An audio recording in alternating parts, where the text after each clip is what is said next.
हरि ओम तत्सत। संत कबीर वाणी। संत कबीर के प्रमाणिक ग्रंथ बीजक से लिए हुए यह पद और उसके बारे में ग्रुप डिस्कशन। पेज 130। जो तू करता वर्ण विचारा, जन्मत तीनी दंड अनुसारा। जन्मत शूद्र मुए पुनिशूद्रा, कृतम जनेऊ घाल जगधंधा। जो तू ब्राह्मण ब्राह्मणी को जाया, और राहते कायना आया। जो तू तुरुक तुरुकन को जाया, पेटी काहे न सुन्नत कराया। कारी पियरी दुहु गाई, ताकर दूध देहु बिलगाई। छाड़ कपट नर अधिक सयानी, कहीं कबीर भजु सारंग पानी। इसका हिंदी में अनुवाद। यदि तुम एक सेकंड सिंह साहब, मैं इसका ना वो हिंदी मीनिंग में पढ़ देती हूँ। ये हाँ सुन्नति, इसका सुन्नति का मतलब है इसका प्रथा अनुसार मुसलमानों में हाँ पेशाब इंद्रिय की चमड़ी काटकर सुन्नति की जाती है। बिलगाई मतलब मिलाना। सारंग पानी जो अपने हाथों में धनुष धारण करता है, यह विष्णु के लिए रूढ़ है। प्रचलित शब्द सारंग पानी का उपयोग वे आत्म स्वरूप में स्थित होकर भजन स्मरण की बात कर रहे हैं। अब पढ़िए सिंह साहब। हाँ जी।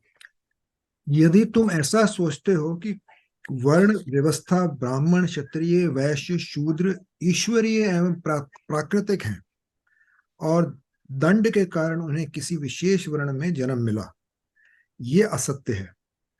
जन्म के समय सभी बच्चे बिना किसी चिन्ह एवं संस्कार के जन्म लेते हैं, तथा मृत्यु पर्यंत भी सभी संस्कारों से मुक्त हो जाते हैं। बस केवल मध्य जीवन काल में कृत्रिम जनेऊ गले में डालकर संसार में व्यवसाय करते हैं। अगर तुम ब्राह्मणी से पैदा होकर जन्म से ही ब्राह्मण हो, तो उसी राह से क्यों जन्म लिया जिससे अन्य वर्ण के लोगों ने लिया है। किसी अन्य वर्ण अंग से जन्म क्यों नहीं लिया। और मुसलमानों से कहते हैं कि यदि तुम मुसलमान हो तो तुम जन्म के पूर्व से करवाकर क्यों नहीं आए, खतना करवाकर क्यों नहीं आए। वो सुन्नति जो बोला ना। काली पीली गाय को दूह कर मिला देने से दोनों दूध ही होंगे। उन्हें मिला देने से क्या उन्हें अलग अलग किया जा सकता है। तुम अपने आप को शुद्ध श्रेष्ठ सिद्ध करने के लिए चालाकी करते हो। अपने निज स्वरूप में स्थित हो जाओ। हाँ जी, इसका मीनिंग उल्टा शुरू करते हैं। आज विनोद जी बोलेंगे पहले। हाँ जी हाँ जी। हाँ जी विनोद जी। हाँ जी, नमस्ते। हाँ हाँ हाँ, मैं बोलता हूँ। यदि तुम सोच बने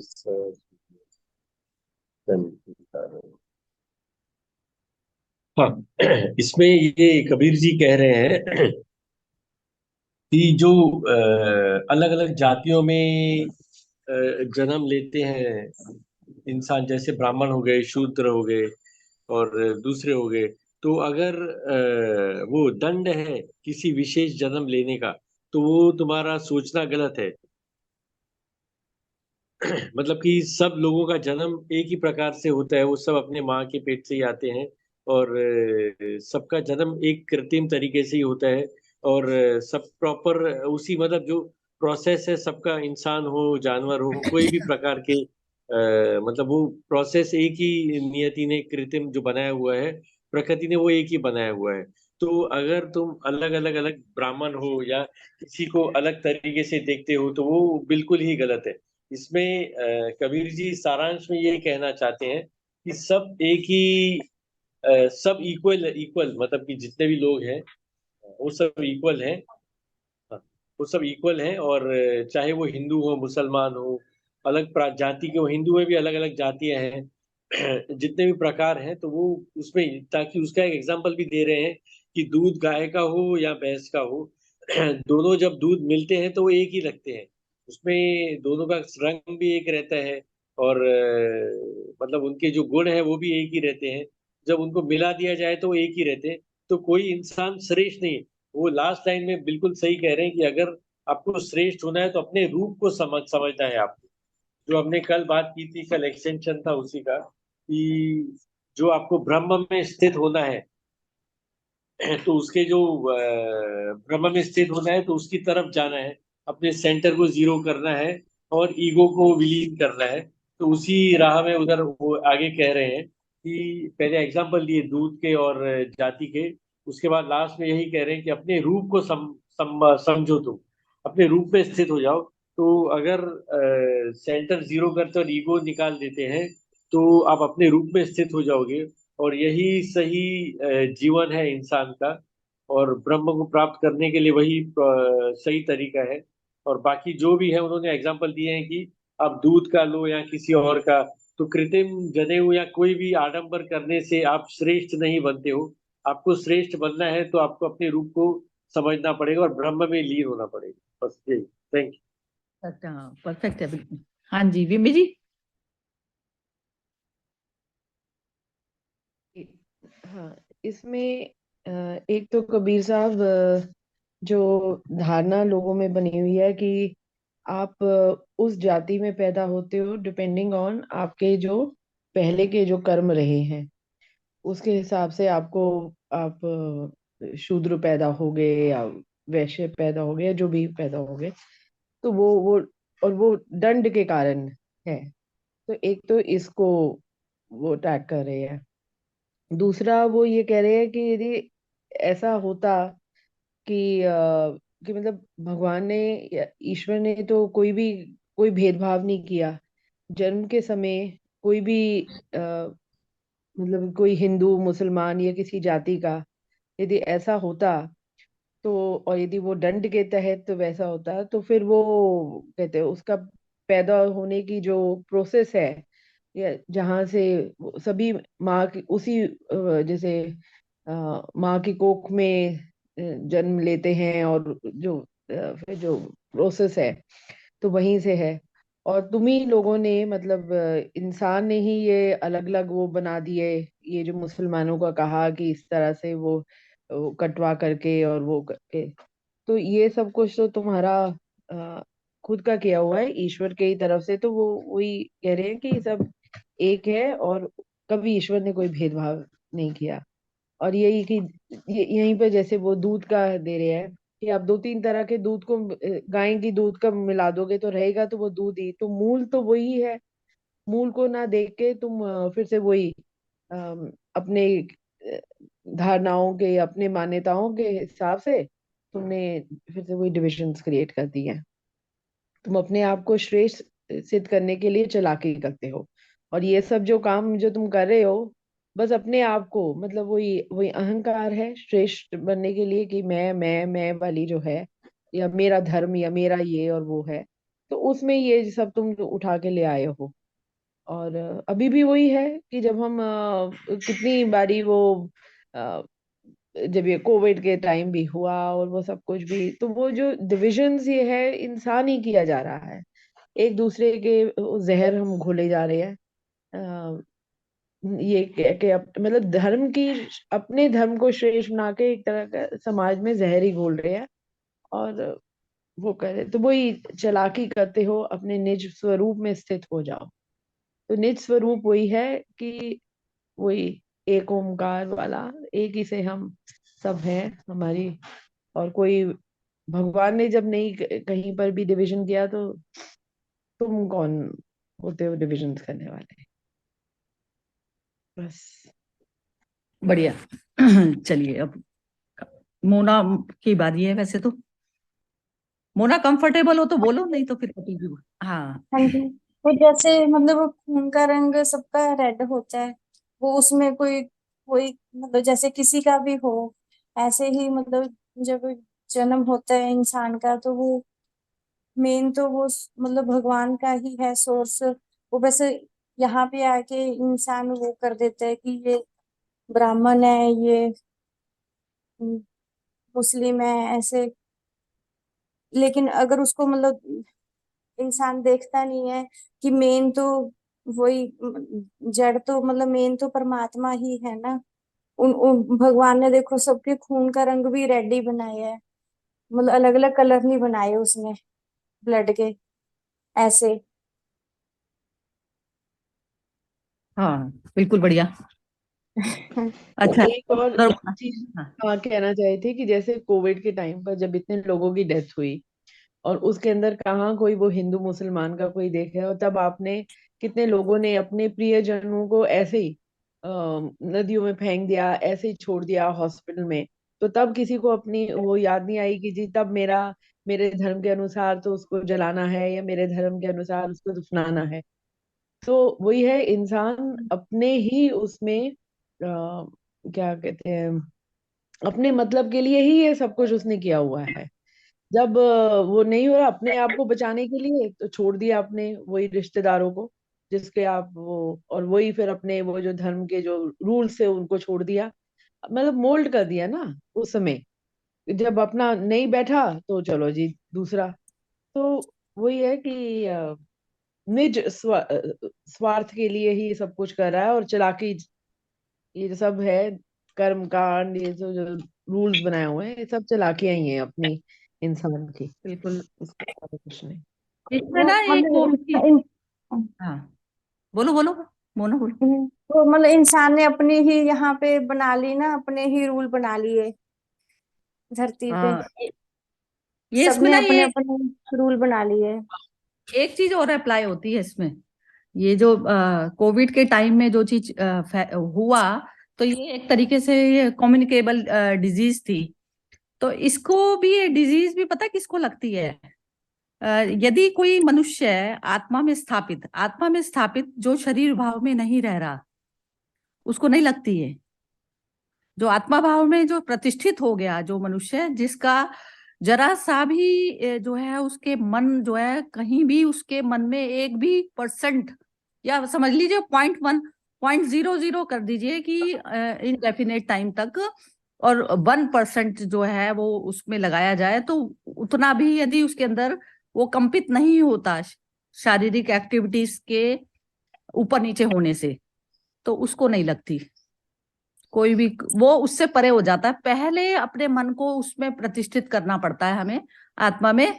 तो तब जो है, ये जो संसार की जितनी भी बीमारियां है ना, चाहे वो मन की हो गई चाहे कैसी हो गई, जो भी हम उतार चढ़ाव जो भी देखते हैं ना, तो वो जब तक हम आत्मा में प्रतिष्ठित नहीं हुए तो वो उतना उतना इफेक्ट करेगी। अब जैसे जो डॉक्टर्स भी थे या जो भी थे, जो नर्सेस थी, जिनको भी लगा, तो वो क्या था कि वो भी, उनकी भी मेंटेलिटी जो है उसमें नहीं होगी, वो पेशेंट को उस तरीके से ट्रीट कर रहे होंगे। तो ये आत्मा में प्रतिष्ठित होना कितना ज्यादा इंपॉर्टेंट है हर हर बंदे के लिए।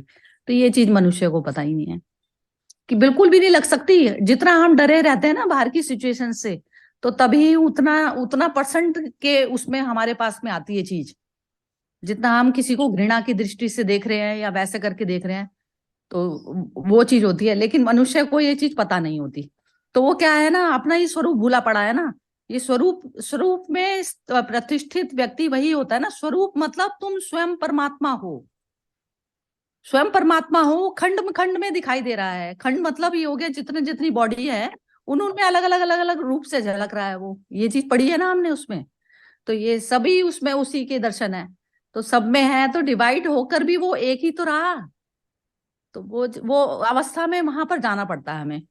अब क्या होता है, ऊपर की जो है लहरों लहरों तक में इंसान बैठा है। अब जैसे इसमें जो, चलो ये मैं डिफाइन ही कर देती हूँ उसको पूरा। तो इसमें जैसे अब क्षत्रिय, वैश्य, शूद्र, ये लेवल्स होते हैं मन के जीने के। कि एक एक की दृष्टि सिर्फ ये है कि इंसान के कपड़ों को देखती है वो, कि उसने कितने एक्सपेंसिव है, क्या क्या चीज पहनी है, तो उसकी दृष्टि शूद्र दृष्टि कहलाती है।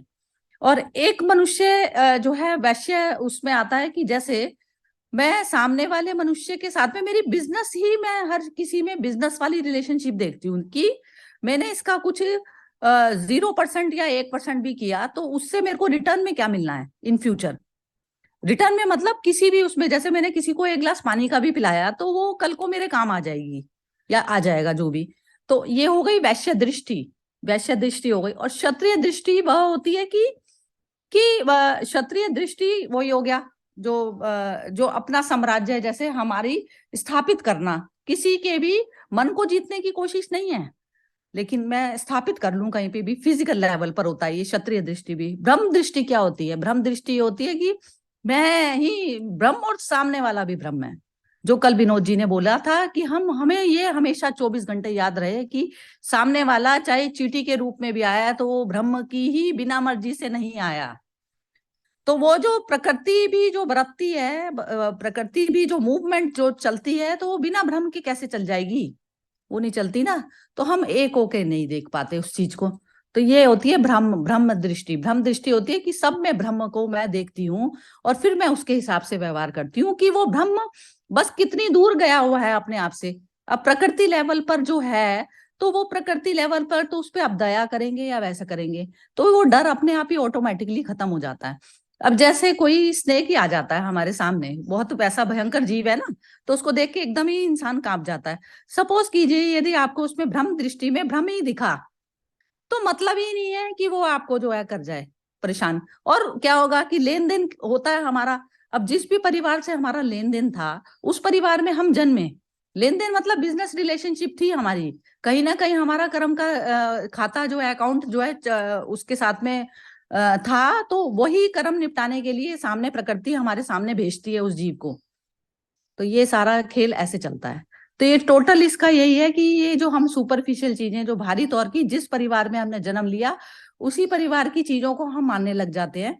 तो ये जितनी भी मैन मेड वैसी वाली चीजें हो गई ना, तो वो चीजें नहीं चलती। आप अपने स्वरूप को जानिए, मतलब बिना स्वरूप में स्थिति होकर, और आप जो है भारी जिस में भी आपने अपने अकाउंट सेटल करने के लिए जो जो वस्त्र धारण किए, चाहे वो आपने किसी मनुष्य का, एनिमल का, या किसी भी चीज का जो वस्त्र है, तो उससे कुछ लेन देन था, तो उसको आपको कैसे निपटाना है। तो मनुष्य जन्म में आके आप अकाउंट क्लियर कर सकते हो अपने। तो कहते हैं ना, उधार चुकाओ और मुक्ति पाओ। तो उधार है सारा, कोई भी जीव तुम्हारे पास में आएगा ही तब तक जब तक आपका उससे लेन देन पड़ा हुआ है। तो उसमें आपके रोने से चिल्लाने से कुछ भी नहीं होगा। जैसे हम ये चाहते हैं कि ये जीव मेरे सामने ही ना आए, या मेरी किसी से नहीं बनती तो वो मेरे सामने, आप ये ना कीजिए कि आप अपने मन में ये ना बनाएं कि ये मेरे सामने पेश ही ना हो। आप ये बना सकते हैं कि इसका अकाउंट जल्दी से जल्दी पूरा करवा दे, बस इतनी आप अंदर से वो कर सकते हैं। तो उसमें जो आपकी चाह है ना, चाह ही रुकावट बन जाती है। जैसे किसी कैदी की सजा जो है ज्यादा बढ़ जाती है यदि वो कुछ गलत एक्टिविटी करे। जैसे मैंने चाह लिया कि ये मनुष्य के तो मैं दर्शन नहीं करूंगी, उसके दर्शन मुझे करने पड़ जाएंगे और उसी से ही मेरे को करवाना पड़ जाएगा, क्योंकि प्रकृति पूरी तरीके से आपकी जो है सजा पूरी तरह से बढ़ा देती है। तो ये सारा जो चीज है ना, जब तक आप ब्रह्म को जाने नहीं, उसमें स्थित नहीं हुए, तो तब तक आपका निर्माण नहीं हो सकता। तो हर उसमें जो है हमारी चाह चलती है अंदर से। कोई बहुत ही बुरा मनुष्य, बुरा बुरा कुछ नहीं है, वो कर्म बुरा था हमारा, कर्म हम कभी करके आए हैं उसके साथ में, तो इस कारण हम थे। हम कहते हैं वो बुरा मनुष्य था, वो वैसा था, तो ऐसे करके जो जैसे हमको करनी पड़ती है दिन रात, तो वो बुरा कुछ नहीं होता, कर्म हमारा होता है। तो कर्म की सेटलमेंट जब तक नहीं होगी हमारी उसके साथ, तो तब तक हमारा नहीं बनेगा। तो ये टोटल मूल जो है ना, हमें ये समझना पड़ेगा। तो हम बहुत सुपरफिशियल ना भारी लहरों पर जीते हैं, समुद्र की उस तक तो जाते ही नहीं गहराई तक। तो कहते हैं ना जैसे कि गहरे गहरे जाते चले जाओगे, तो वो ओशो ने भी बताया कि कंकड़ पत्थर जैसे सब निकलेंगे। तो मन में जितनी भी आपके आ रही है ना कुछ भी चीजें, राग द्वेष ईर्ष्या, तो जागा हुआ मनुष्य वही है कि जो अपने राग द्वेष और ये सब एक तरफ परे पटक देता है, और फिर जो सही जो कर्म है उसको परफॉर्म करता हुआ, और ये संसार सागर से, जैसे कहते हैं ना तीर, एक तो मैंने लक्ष्य किया कि इस मनुष्य को तीर मारना है, एक मैंने लक्ष्य किया कि मेरे को ब्रह्मांड में बस ईश्वर के उस पे ऊपर, मतलब ब्रह्मांड में जाएगा मेरा तीर ऊपर। तो वो तीर वाला कर्म करना पड़ता है हमें, बार बार सामने अपने गिले शिकवे हटवा के, और फिर जो सही कर्म को जो है परफॉर्म करेंगे, तो वो तीर जो है, हमने लक्ष्य किसी संसार का लक्ष्य नहीं किया, हमने लक्ष्य किसको किया? ब्रह्म में मर्ज होने का। तो हर कर्म से हमारे इस प्रकार के तीर निकलने चाहिए। तो वो परपेंडिकुलर तीर होता है, वो बजाय यहाँ का जो हम जो चारों तरफ में घुमाते हैं ना अपने, हर कर्म में चलता है हमारा ये चीज। तो आप किसी भी फील्ड में किसी भी उसमें हो, तो हमें ऐसे ही चलना पड़ेगा। तो ये टोटल मतलब इस पैराग्राफ में क्लैरिटी जो है मैंने अपने हिसाब से दी, लेकिन ये जो सारा जो ये सुपरफिशियल है ये तो कहीं भी नहीं चलेगी। अब तो क्या है ना, हम तो गोताखोर हो गए नीचे, अब हीरे वाला है ना कि चुनते हैं हमें, तो हमें वहीं जाना है। हाँ जी, अब जो बचे बचे हैं वो बोलिए। कपिल जी बोलेंगे। हाँ जी कपिल हाँ जी। जी, हाँ जी। जय श्री कृष्ण। आई थिंक बहुत अच्छी तरह एक्सप्लेन किया सभी ने, और यही समझ में आ रहा था कि प्रकृति जो है सबके वो समान तरह से देखती है, सबको समान अपॉर्चुनिटी दे रही है। एक बच्चा की जन्म होता है तो वो मतलब वो चाहे वो धर्म कुछ भी हो, वो सबके लिए कॉमन है। सो ये तो बेसिकली किसी मतलब कुछ 100 साल पहले शायद किसी ने लीडरशिप लेके अपने आप को डिफरेंशिएट करने के लिए ये सब कर दिए कि ये हिंदू है, मुस्लिम है, ये फॉलो करना है। और आज वो सब कुछ फॉलो हो रहा है और सबको अपना अपना बेसिकली एज अ लीडर बन के रखना है।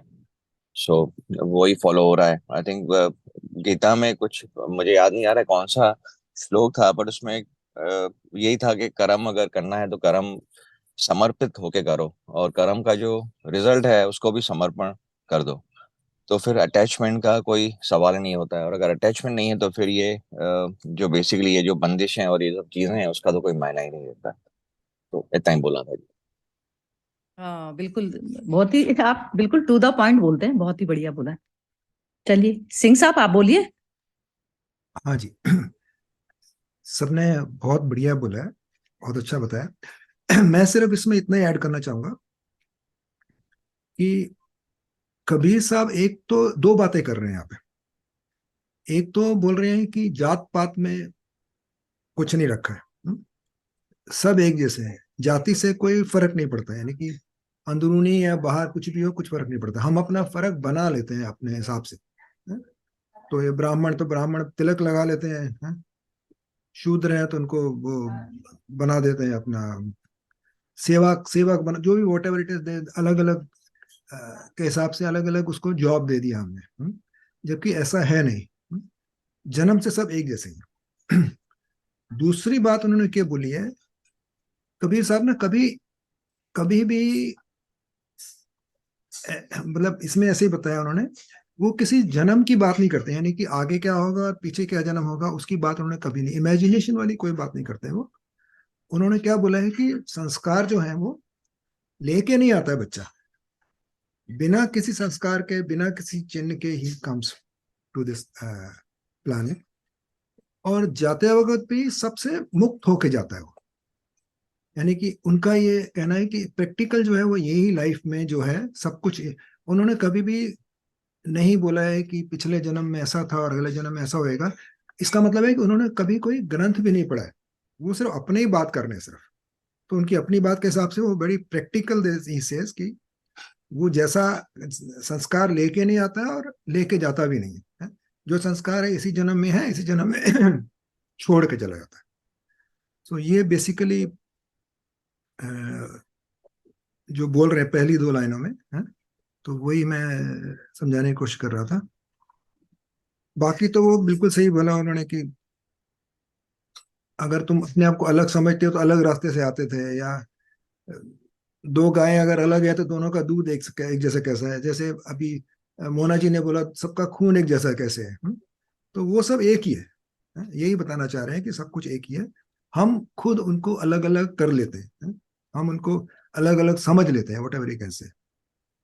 So that is what I think on this.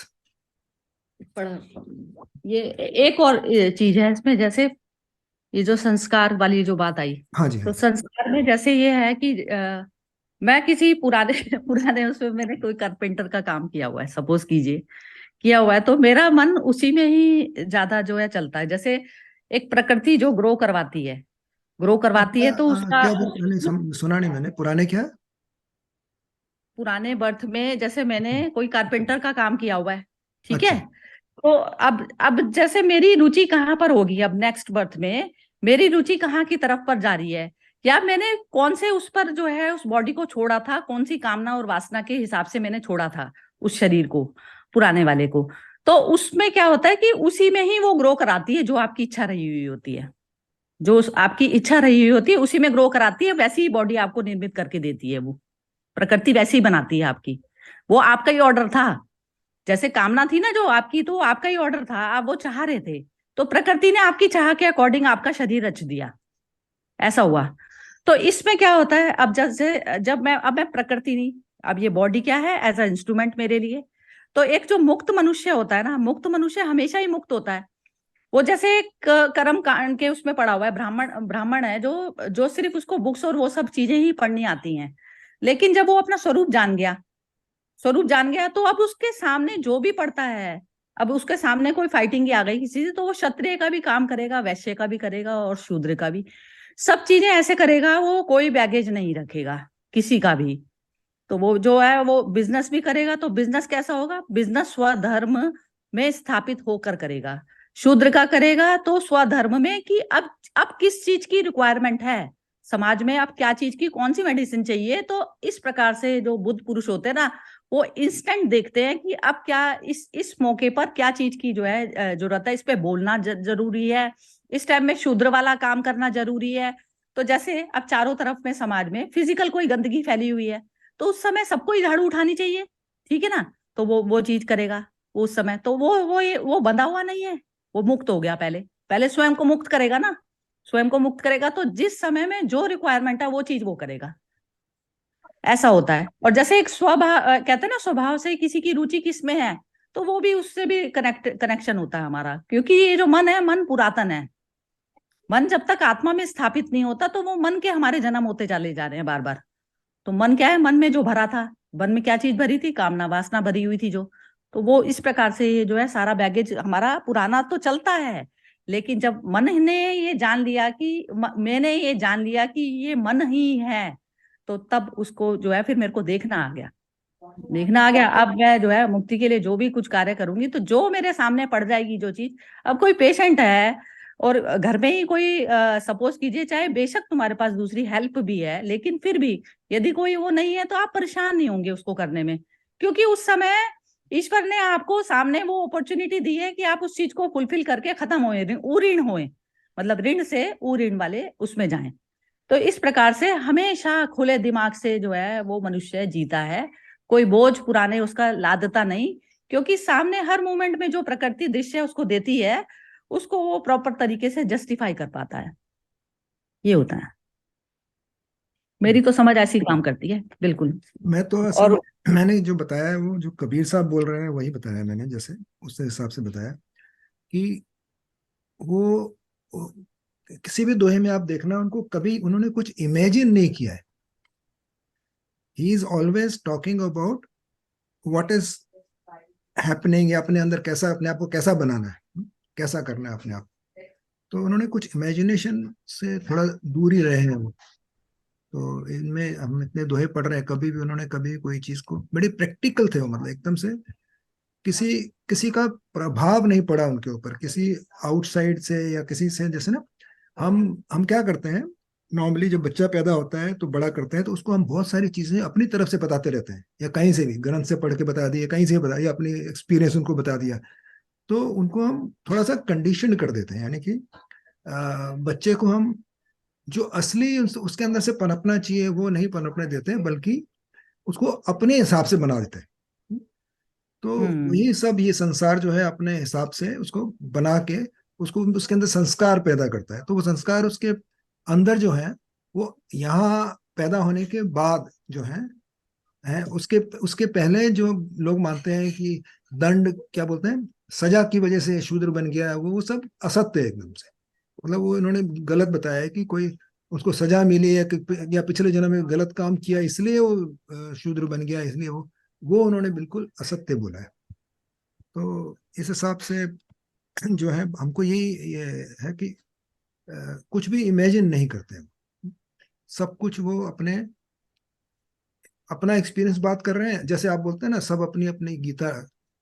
मेरा यही है सिंह साहब की, जैसे जब अकाउंट मेरा शूद्र के साथ में खुला हुआ है, तो फिर मेरा दूसरे घर में कैसे जन्म हो जाएगा?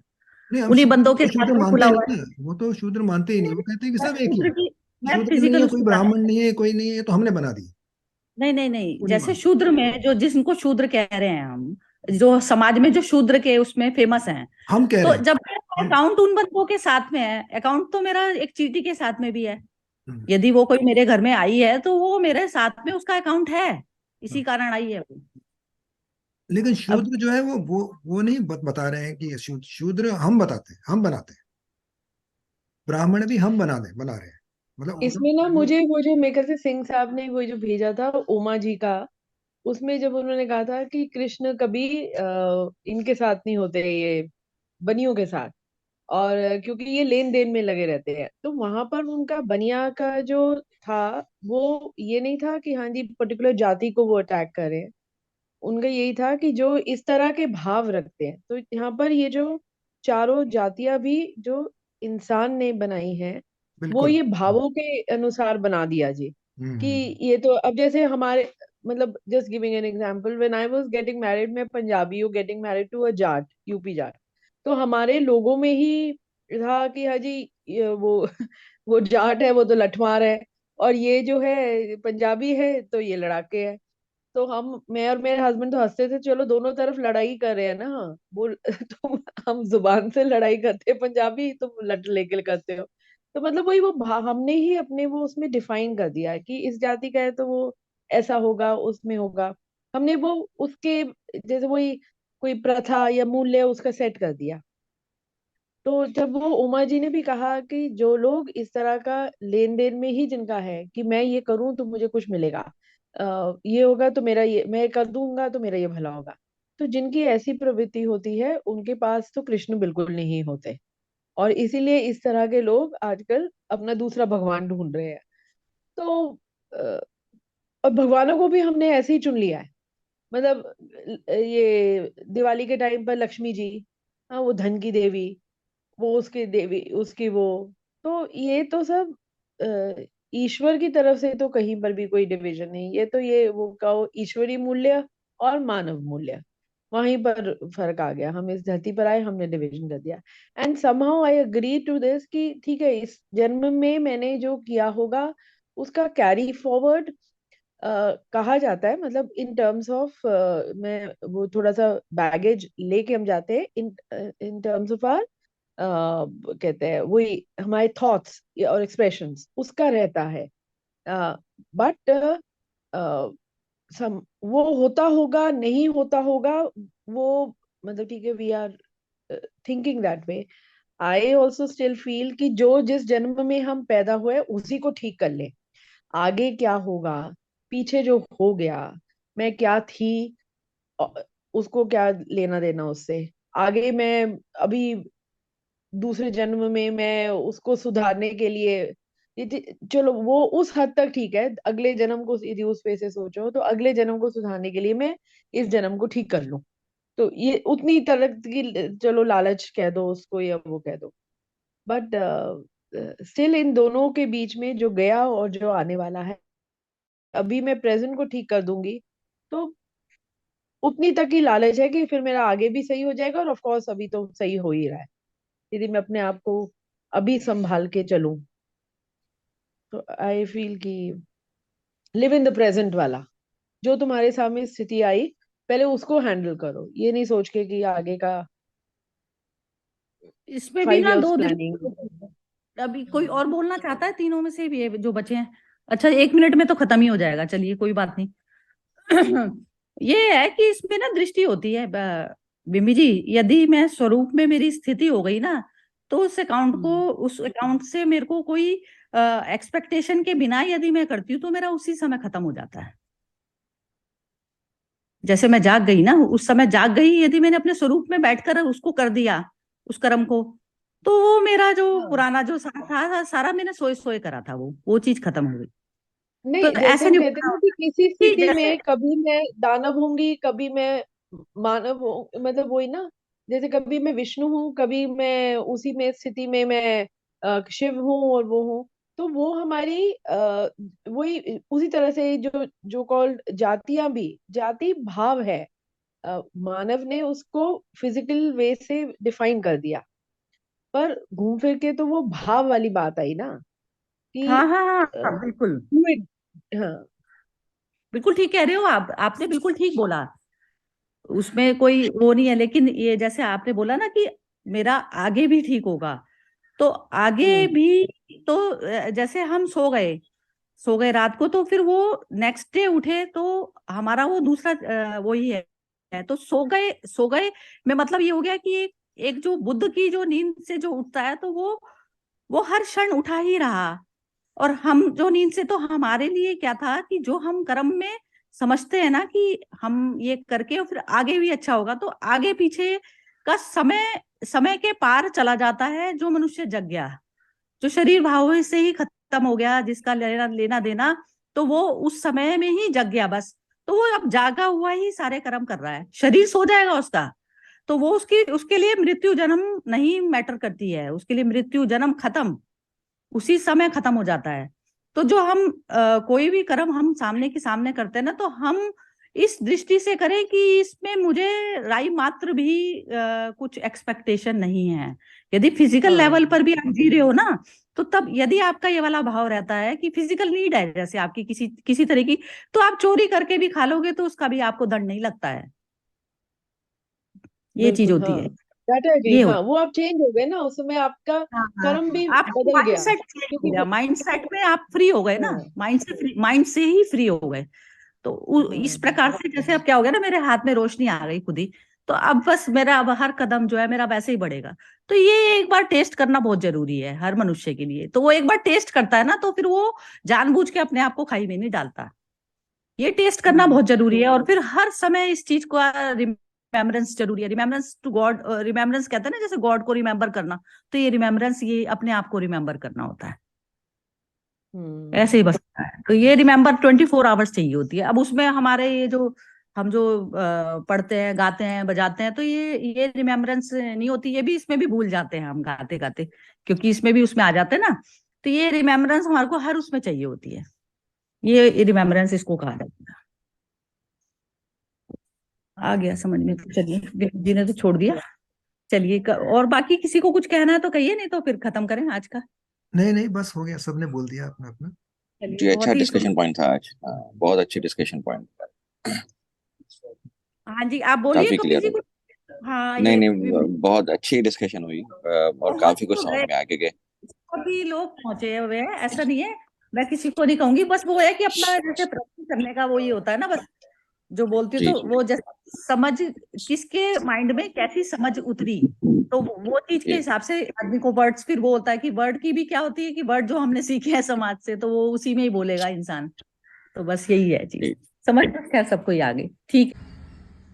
नाना रूप वर्ण एक कीना, चारी वर्ण वही काहू न चीना, नष्ट गए करता नहीं चीना, नष्ट गए और रही मन दीना, नष्ट गए जिन वेद बखाना, वेद पढ़े पर भेद न जाना, विमलख करे नैन नहीं सूझा, भया अयान तब किछय न बूझा, नाना नाच नचाए के नाचे नटके भेष, घट घट के अविनाशी सुनहु तकी तुम शेख।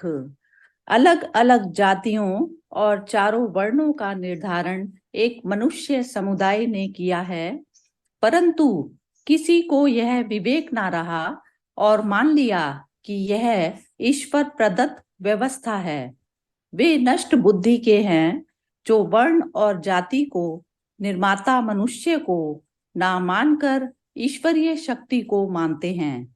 उनकी भी नष्ट बुद्धि है जिन्होंने वेद मंत्रों की व्याख्या वर्ण के आधार पर की। उन्होंने वेद तो पढ़े पर भेद ना समझ सके। उनका यह घमंड है कि यह ऊंच नीच का भेदभाव दिव्य ईश्वर का प्रावधान है। हमारी भी विमल दृष्टि है, जब आदमी स्वार्थवश अंधा हो जाता है तब उसे कुछ भी नहीं सूझता। मन के छली लोग जनता को गलत आदेश देकर उन्हें नचाते हैं और स्वयं नटवेश की तरह स्वांग रचकर नाचते हैं। सुनो शेख तकी, वह अविनाशी तत्व घट घट में विद्यमान है, अतः किसी को पीड़ा ना दो। हाँ जी, बहुत सिंह बढ़िया, साहब। बहुत अच्छा पढ़ते हैं सुनते हैं आप। चलिए, हम्म। वो सिंह साहब एक्सप्लेन करेंगे। हाँ जी, हाँ जी। तो एक्चुअल में ये लास्ट जो हमने दोहा पढ़ा था ना 58, ये उसी लाइन पे exactly, there is not much of a difference. उसी को आगे बढ़ा के कबीर साहब कह रहे हैं कि जो ये वर्ण वगैरह, जातियां वगैरह, या जो चारों वर्ण है, ये लोग ये समझते हैं कि, ज्यादातर लोग ऐसे कहते हैं कि ये ईश्वर ने बनाए हैं, यानी कि उनको दंड मिला है किसी चीज का, जो लोअर, जो किसी को रिवॉर्ड मिला है, जो जो ऊंची जाति में पैदा हो गए। तो ये जो है गलत बोला है कबीर साहब ने, ये बिल्कुल गलत है।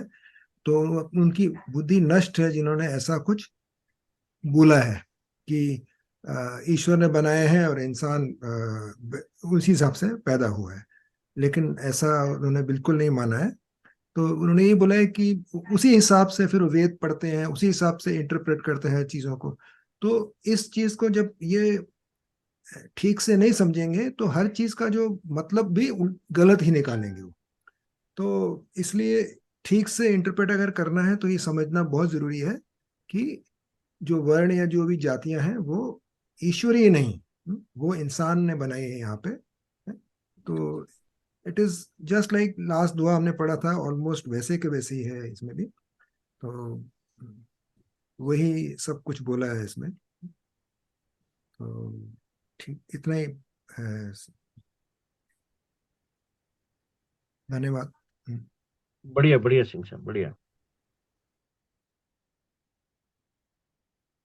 चलिए ये बेमी जी आप बोल दीजिए, कपिल जी कंफर्टेबल होंगे तब बोलना।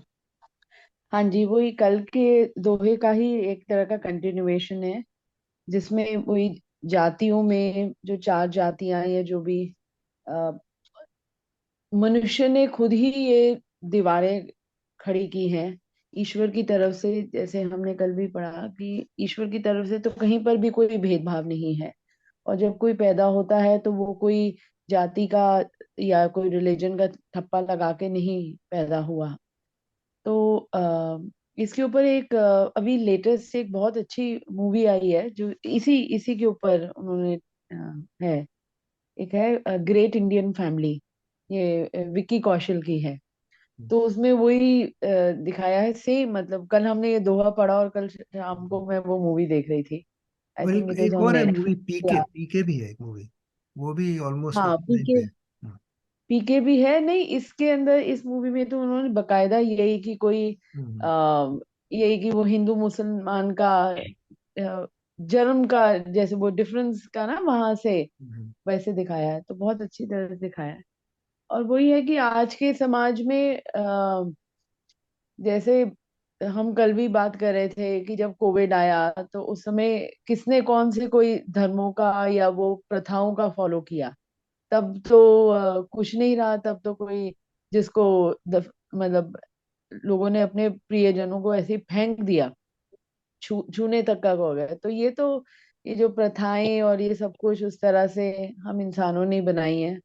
और जिस तरह से सुविधाजनक पॉलिटिक्स है, उसी तरह से सुविधाजनक हमारे धर्म बन गए हैं, जिसको अपने अपने मतलब के लिए हम फॉलो कर रहे हैं, कुछ अपने मतलब के लिए उसको एक प्रथा बना रहे हैं, अपने मतलब के लिए उसको जब डिसॉल्व करना है तब डिसॉल्व कर रहे हैं। तो ये तो वही है, ये फालतू की सब चीजें हैं। मेन मूल तो वही है कि हम सब एक हैं, कहीं पर भी कोई डिफरेंस नहीं है, और ये भेदभाव से अलग होने को कबीर साहब कह रहे हैं। Thank you. हाँ जी, कपिल जी आप बोलेंगे। हाँ जी, हाँ, जय श्री कृष्ण। आई थिंक अच्छी तरह बताया सिंह साहब ने, विमी जी ने। ये थिंक आई थिंक हमने जो कल श्लोक किया था ऑलमोस्ट उसी का ही एक रिसेम्बलेंस है। बेसिकली हम इतना मतलब आज की जो जनता है, या मे बी जनरली जो पहले भी बताया गया है कबीर जी ने, कि मोह माया में इतना अंधा हो जाता है इंसान के, जो मतलब उसको अच्छा लगता है, ही फील्स और शी फील्स के ये तो ईश्वर का बनाया हुआ है, तो ईश्वर के नाम पे मतलब अ, कुछ गलत काम भी हो ही रहे हैं कंटिन्यूअसली। सो ये कल का ही आई थिंक श्लोक का रिसेम्बलेंस है। और बेसिकली एवरीथिंग जो भी लाइकिंग है जिसकी, वो करने के लिए कुछ भी कर लेता है इंसान। तो इतना ही बोलना था। ठीक है, विनोद जी ने तो अभी ऐड करा। विनोद जी आप बोलिए। हाँ जी, हाँ। हाँ जी। यही जैसे अभी सिंह साहब ने बताया और बाकी कि वो पहले वाले पहले का ही एक्सटेंशन है जो कल हमने किया था। तो इसमें यही कह रहे हैं कि जो स्वार्थ में अंधे हो जाते हैं जब, मतलब कि जो मंत्र पढ़ पढ़ के जो हमारे मंदिर में या जहाँ भी वो जो घमंड, मेन इसमें यही कहा गया है कि घमंड जो है, ईगो जिस दिन उतर जाएगा, ईगो शांत हो जाएगा, उसी दिन से ही आपका ब्रह्म से लीन होना शुरू हो जाएगा। और लास्ट में यही कह रहे हैं कि जो अंधेपन में हम लोग गलत काम करते हैं, लोगों को छलते हैं और गलत तरीके से स्वांग रचते हैं और उनको जाति भेद में अलग अलग करके उनको पीड़ा देते हैं। इसमें कबीर जी यही कह रहे हैं कि जो आप जाति भेद में अपने आप को श्रेष्ठ बता के या किसी को नीचा दिखा के जो आप गलत काम कर रहे हो, वो वो एक ना एक दिन आपको उसका क्या बोलते हैं कर्म जो है उसका आपको गलत कर्म का जो है हिसाब देना ही पड़ेगा। और इसमें यही लास्ट में एक अच्छा कहा है कि किसी को पीड़ा ना दो, मतलब कि आप जो भी कार्य कर रहे हो उसमें अगर किसी को पीड़ा हो रही है तो वो सबसे गलत कर्म होगा आपका। अगर आदमी किसी को हेल्प नहीं कर सकता है तो उसको किसको पीड़ा देने का भी कोई हक नहीं है। तो इसमें लास्ट का यही मुझे अच्छा लगा इसमें कि हर घट में क्या बोलते हैं ब्रह्म विराजमान है। इसमें लास्ट में अंतत घट घट में विद्यमान है, मतलब कि ब्रह्म या भगवान जो भी है वो हर इंसान के अंदर है और हमें किसी को पीड़ा नहीं देनी चाहिए। ये एक बहुत ही इंपॉर्टेंट चीज इसमें कही गई। Thank you. हाँ सूर्य जी मैं बोलती हूँ। इसमें यही है बोलिए। कि ये जो इन्होंने ये बोला कि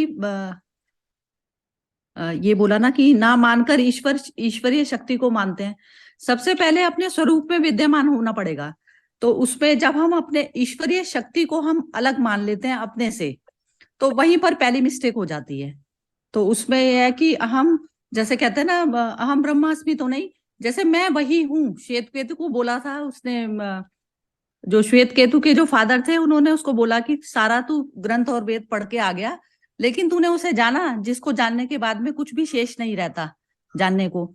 तो जब तक हम अपने स्वरूप को नहीं पहचानेंगे कि मैं वही हूँ, तो मेरा कोई जजमेंट का कोई दिन नहीं आता कि जो है कोई ईश्वर मेरे कर्मों का फैसला करेगा कि मैंने ये किया। हम स्वयं ही हर चीज के निर्माता होते हैं, तो वो सब कुछ पहले रेस्पॉन्सिबिलिटी अपने ऊपर लेनी पड़ेगी। तो जब अपने आप में जब हम अपने अंदर भ्रम देख लिया तो फिर हमें सब में भ्रम दिखेगा। तो ये सारा टोटल संपूर्ण ब्रह्मांड मेरा अपना ही हो गया। तो जब मेरा अपना ही हो गया तो फिर अब मैं किसी भी चीज को कैसे इस्तेमाल करूंगी, तो वो चीज मेरे मेरे को मैटर करेगी ना।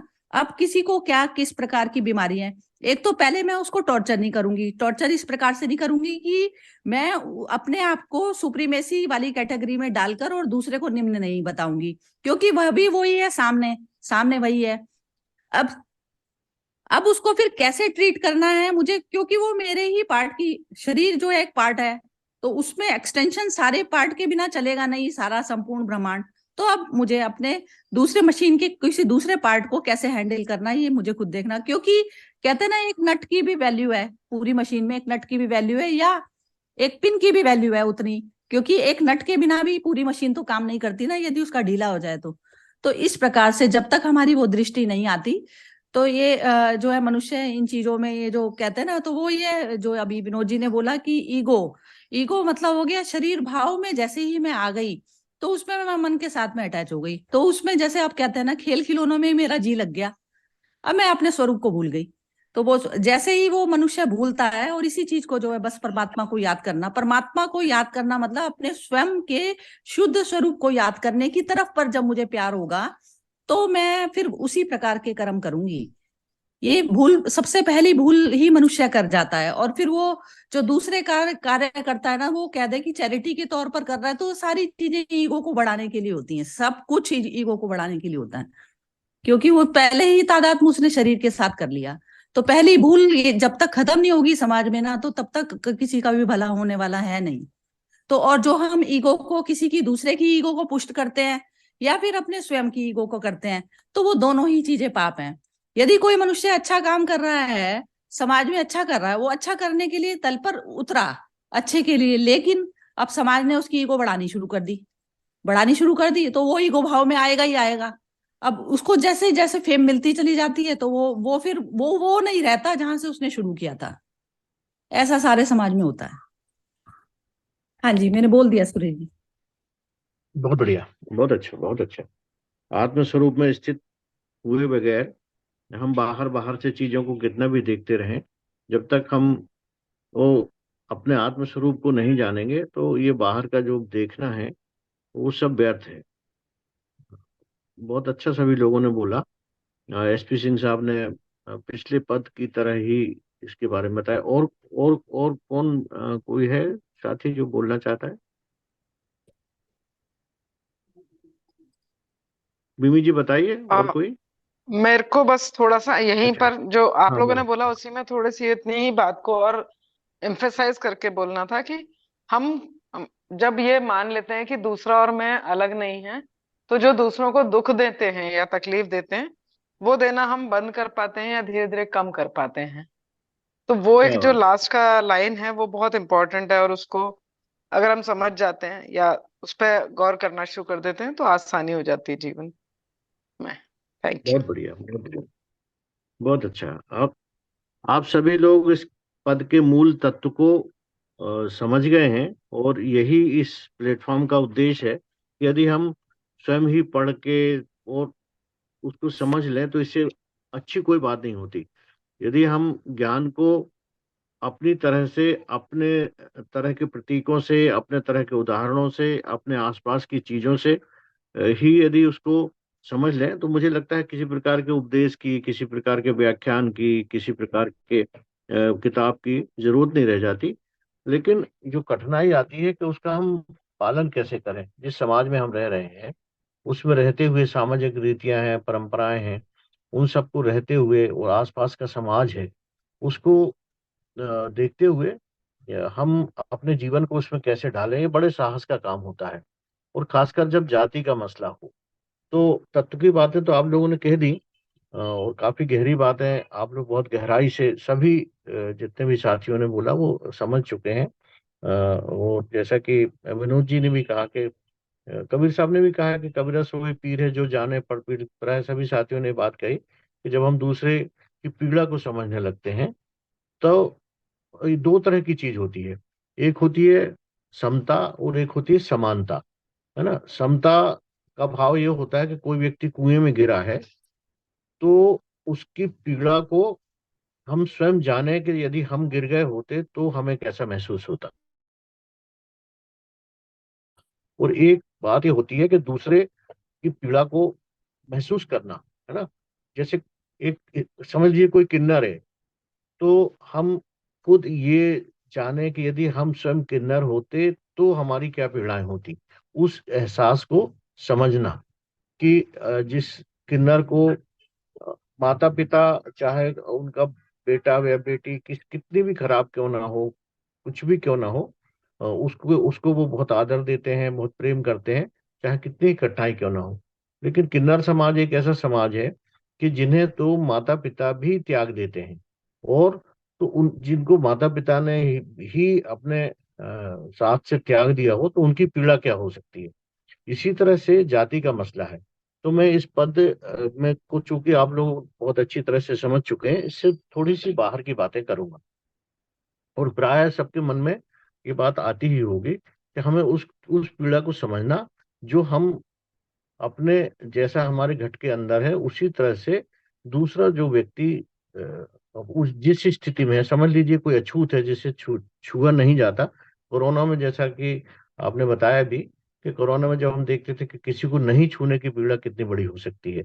स्पर्श जो है वो एक बहुत गहन आध्यात्मिक अनुभूति भी है, शारीरिक अनुभूति भी है। स्पर्श यदि किसी को हम देखते हैं कि यदि हम किसी को प्यार करते हैं और उसको स्पर्श करते हैं, तो उसकी जो सुखानुभूति है वो बहुत ही गहन होती है। लेकिन जब कोई छूने से भी वंचित हो जाए, तो उसको कैसा महसूस होगा, इसको मैं थोड़ी सामाजिक संदर्भों में देखेंगे, और ये समझने की कोशिश करेंगे कि जाति कैसे बनी। तो बहुत सारी थ्योरीज हैं जिनमें ही बताया जाता है कि जाति ऐसे बनी, कोई कुछ कहता है, कोई कुछ कहता है। सब अपनी अपनी सुविधा अनुसार जातियों की व्याख्या करते हैं। लेकिन एक ऐतिहासिक और सामाजिक संदर्भों में अपन देखें तो जातियां बनने के पीछे एक बड़ा कारण, और भी बहुत कारण होंगे, लेकिन एक बड़ा बड़ा कारण जब जंगल कटे, एक पूरे जो भूभाग है हमारे देश का, उसमें वन थे, है ना, जंगल थे।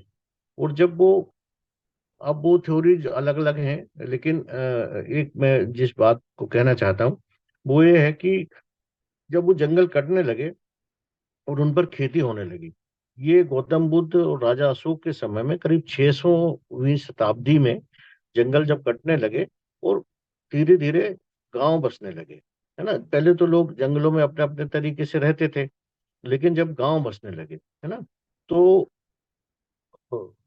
गांव बसने में, और जो लोग जंगल काट रहे थे, निश्चित रूप से वो कुछ शक्तिशाली लोग थे, जो या जिनके पास हथियार थे, या जिनके पास जो भी लड़ाई के साधन थे, वो एक तरह से उन्होंने जंगलों को काटना शुरू किया। तो निश्चित रूप से जो जंगली जातियां थी, मतलब जंगली मनुष्य थे, जातियां तो नहीं कहेंगे, मनुष्य थे, उनसे उनके संघर्ष हुए। और जब उन कबीलों से उनके संघर्ष हुए, लड़ाइयां हुई, तो जो लोग उस संघर्ष में जीत गए, उन्होंने उनको बंदी बना लिया। जो वन में रहते थे लोग, वो तो वन के मालिक थे, जो जल जंगल जमीन उनके पास था, लेकिन जो भी आक्रमणकारी थे, उन लोगों ने उनको अपना बंदी बना लिया। और तील तल अपने जो भी उनके पास हथियार थे, वो तो उन लोगों ने भी संघर्ष किया, परंतु उस संघर्ष में वो टिक ना पाए। और जब उन्होंने गांव बना लिया, तो कुछ लोग तो जो थोड़ी और मजबूत किस्मत के थे, वो दूसरे जंगलों में चले गए, या उन्होंने अपने आप को शिफ्ट कर लिया। परंतु कुछ लोग थे जिनको उन्होंने बंदी बना लिया, और वो एक गांव में रहने लगे। तो गांव में रहने, जब वो चूंकि हार चुके थे और उन गांव में रहने लगे, तो उनके साथ ऐसा व्यवहार किया जाने लगा कि जो काम, जो गांव बसाने वाले लोग थे, शक्तिशाली लोग थे, वो उनको उन्होंने कहा कि आप रह तो सकते हो, परंतु फिर आपको वो काम करना पड़ेंगे जो हम नहीं कर सकते हैं, या हम नहीं करना चाहते, है ना। और वो लोग जो गांव के आसपास रहने लगे, उनको कहा कि लेकिन आप हमारे साथ भी नहीं रहोगे, आप हमसे दूर बस्तियां बनाकर रहोगे। तो वो लोग उसी गांव में, आपने जैसे कि देखा होगा, जो लोग गांव से संबंध रखते होंगे, गांव में दो तरह की बस्तियां हैं। एक वैसी बस्तियां हैं जिसमें वो लोग रहते हैं, और एक ऐसी बस्तियां हैं जिसमें थोड़ी संपन्न और शक्तिशाली लोग रहते थे। तो वो दोनों चीजें अलग अलग बनने लगे। और फिर धीरे धीरे वो इस तरह का काम, चमड़े का काम, या मैला उठाने का काम, या सफाई करने का काम, इस तरह के काम उनसे कराया जाने लगा। और शमशान में करने का काम, उनके लिए कुछ चीजें बनाना, लकड़ी बनाना, चमड़े की चीजें बनाना, और इस तरह की चीजों का काम उनको, चूंकि अब वो निर्भर थे इन लोगों के ऊपर, तो उनको इस तरह का काम करना पड़ा। तो बाद में जो सबसे खतरनाक बात हुई, वो ये हुई कि बाद में धीरे धीरे नियम बना दिया गया कि जो गांव के बाहर रहने वाले लोग हैं, ये वही काम करेंगे, उसको छोड़कर ये दूसरा काम नहीं कर पाएंगे। ये एक इतिहास में जो एक बड़ा मोड़ आया, कि जो जो यदि मैला धोता है तो वो मैला उठाता, तो मैला उसके उसके जो बच्चे हैं वो भी मैला ही उठाएंगे, जो कपड़े धोता है उसके बच्चे भी कपड़े ही उठाएंगे। तो इस तरह से वो अब इस मूलतः उस समाज से कट गए, है ना। और इसलिए, और फिर जब आगे बात आई कि चूंकि इस तरह के गंदे काम करते हैं, इसलिए पवित्र नहीं है, इनको अछूत का दर्जा दिया। और फिर कहा कि इनके यहाँ पे जो जन्म लेगा वो भी अछूत होगा। और उनको फिर हे दृष्टि से देखा जाने लगा, जबकि वो काम काम ज्यादा करने वाले लोग थे, ज्यादा कर्म कौशल उनके हाथ में था, ज्यादा चीजों को वो बना सकते थे, ज्यादा अच्छी तरह से कर सकते थे, है ना। तो एक वर्क कल्चर उनके पास था। लेकिन उसके बावजूद भी भारत के साथ ये बहुत दुर्भाग्यपूर्ण हुआ कि उनको अछूत समझा जाने लगा। और धीरे धीरे ये हुआ कि फिर एक एक तरह का कानून बन गया कि वो दूसरे जो है, जो ब्राह्मण या उच्च जातियां हैं, वो पवित्र हैं और ये अपवित्र हैं। इसी तरह से जो क्षत्रिय हैं या राजपूत हैं, वो ऊंचे हैं, और ये जो लोग हैं, कुम्हार हैं, चमार हैं, भंगी हैं, मेहतर हैं, ये इनको शूद्र का दर्जा मिल गया। इस तरह से धीरे धीरे फिर इसका जो वर्ण विभाजन हो गया और 4 वर्ण जो हमारे यहाँ पे बन गए, जिसकी बात ही कबीर साहब यहाँ कर रहे हैं कि नाना रूप वर्ण एक कीना, है ना, सभी अलग अलग तरह के वर्ण बन गए। और आपको ये जान के आश्चर्य होगा कि ये जाति पाति पहले पूरे देश में नहीं थी। जाति पाति सिर्फ गंगा जमुना के मैदानों में और मालवा जैसे पुराने जनपद जो थे वहां पर थी। भारत के अन्य भागों जैसे बंगाल में, कर्नाटका में, आंध्र प्रदेश में, तमिलनाडु में और कश्मीर में उतने मतलब इस तरह की नहीं थी। लेकिन धीरे धीरे फिर इस विचार को, जिस तरह से धर्म के विचार को फैलाया जाता है, या जिस तरह से किसी विज्ञान के विचार को फैलाया जाता है, राजनीति के विचार को फैलाया जाता है, उसी तरह से जाति के विचार को सभी राजाओं, इस तरह के जो जनपद बन गए थे वहां पर फैलाया गया बाकायदा। और वहां पर इसको फैलाने के लिए मतलब लोग बुलाए गए। और धीरे धीरे अरे हमारे यहाँ तो ऐसा होता है, आपके यहाँ ऐसा नहीं होता क्या? और इस तरह से फिर सभी क्षेत्रों में जाति ने प्रवेश कर लिया। और फिर आप यदि अपन और गहराई से जाए तो फिर तो भारतवर्ष में जाति का स्वरूप ऐसा हो गया कि कौन किसके यहाँ खाना खाएगा, उसकी शादी के नियमों में जाति के अलग अलग नियम हैं, उसके जन्म के समय में उसके नियम अलग अलग हैं, मृत्यु के समय में प्रत्येक जाति के नियम अलग अलग से हैं, एक जाति के अंदर भी कई जातियों के नियम अलग अलग हैं, है ना। तो ये सब जब होने लगा और एक लंबे समय तक ये चला, भारतवर्ष का बहुत पतन हुआ इस वजह से। क्योंकि हमारा जो कौशल था, हमारे यहाँ जो शक्ति थी, हमारे यहाँ जो एक प्रकार से हमारी जो ऊर्जा थी, और एक प्रकार से हमारा जो संगठन थे, वो बहुत टूटे। और एक बहुत बड़ी आबादी जो इस देश को अच्छी तरह से कर सकती थी, इस देश को अच्छी तरह से बढ़ा सकती थी, करने से रुक गई। और ये सब चलता रहा। परंतु धीरे धीरे इस जाति पाति का विरोध भी शुरू हो गया। इसमें बुद्ध, महावीर और उनको जानने वाले लोगों ने इस बात से इनकार कर दिया कि इस तरह से जो आप व्यवस्था बता रहे हो, चाहे वो आप भले फिर इस तरह से शास्त्र भी लिखे गए जिसमें ये बताया गया कि इस जाति का यदि कोई व्यक्ति है तो उसके साथ कैसा व्यवहार किया जाए। और ये सब बनावटीपन हुआ। तो अब चूंकि वो शास्त्र सम्मत हो गई बात, इसलिए वो धर्म में शरीक हो गई। तो धीरे धीरे जब कोई भी चीज शास्त्रों में आ जाती है या किसी किन्हीं पुस्तकों में आ जाती है तो काफी ऑथेंटिक मानी जाने लगती है। वो धीरे धीरे इस चीज का रेफरेंस देके बताया जाने लगा कि ये बात चूंकि इस ग्रंथ में लिखी है इसलिए ये सत्य है। तो लेकिन अब और इसको कोई चैलेंज नहीं कर सकता। यदि इसको कोई चैलेंज करेगा तो उसके ऊपर भी आक्रमण होने लगे, उसके ऊपर भी सजा देने लगे, उसके ऊपर ऐसे नियम बना, या किसी चीज को जब नियम में ढाल दिया जाता है तो फिर उसको तोड़ना बहुत मुश्किल होता है। और खासकर जब वो धार्मिक नियम बन जाए तो ये सब होता रहा। फिर इसके नियम और विधान बन गए कि इस जाति का व्यक्ति दूसरी जाति से शादी नहीं कर सकता है, उसके हाथ का पानी नहीं पी सकता है, उसके हाथ का खाना नहीं खा सकता है, उसको छू नहीं सकता है। और ये बहुत आश्चर्य की बात है कि दुनिया के कि अपने देश में जब संविधान बना तो अपने देश में छुआछूत के निवारण के लिए एक आर्टिकल आया। पर दुनिया के किसी भी देश में इस तरह का कोई आर्टिकल नहीं है कि छुआछूत का निवारण किया जाए, क्योंकि दुनिया के किसी देश में छुआछूत इस तरह का है ही नहीं, जातिगत छुआछूत छुआछूत।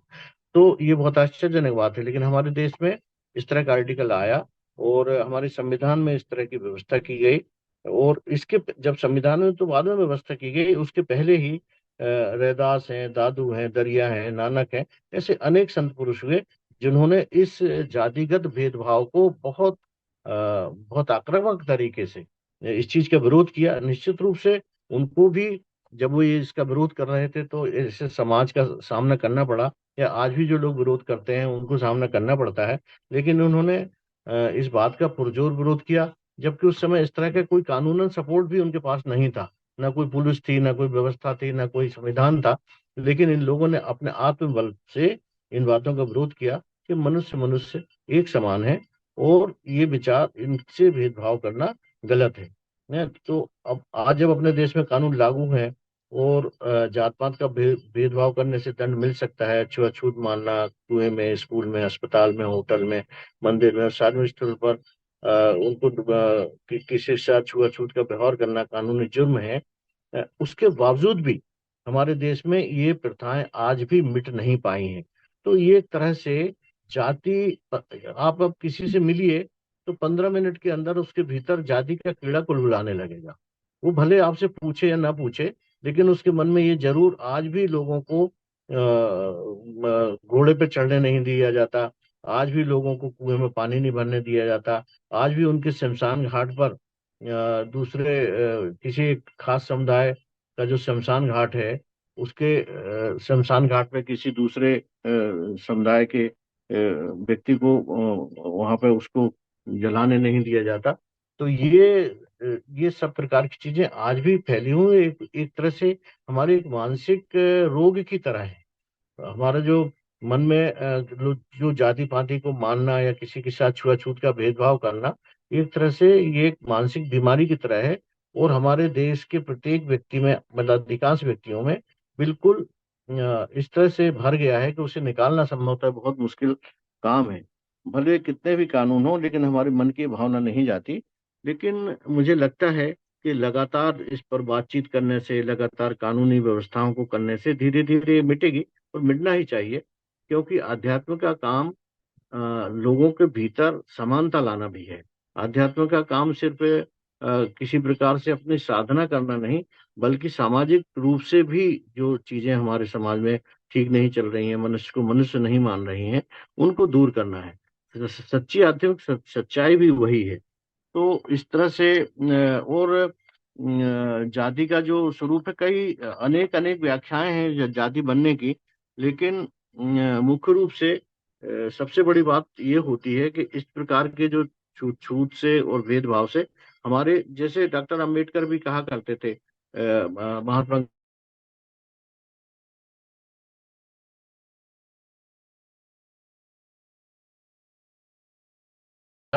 तो आप इस देने के लिए लोग कहाँ से लाएंगे, अमेरिका से लाएंगे, इंग्लैंड से लाएंगे, फ्रांस से लाएंगे, कहाँ से लाएंगे? तो वो कहते थे कि नहीं, हम कोशिश करेंगे।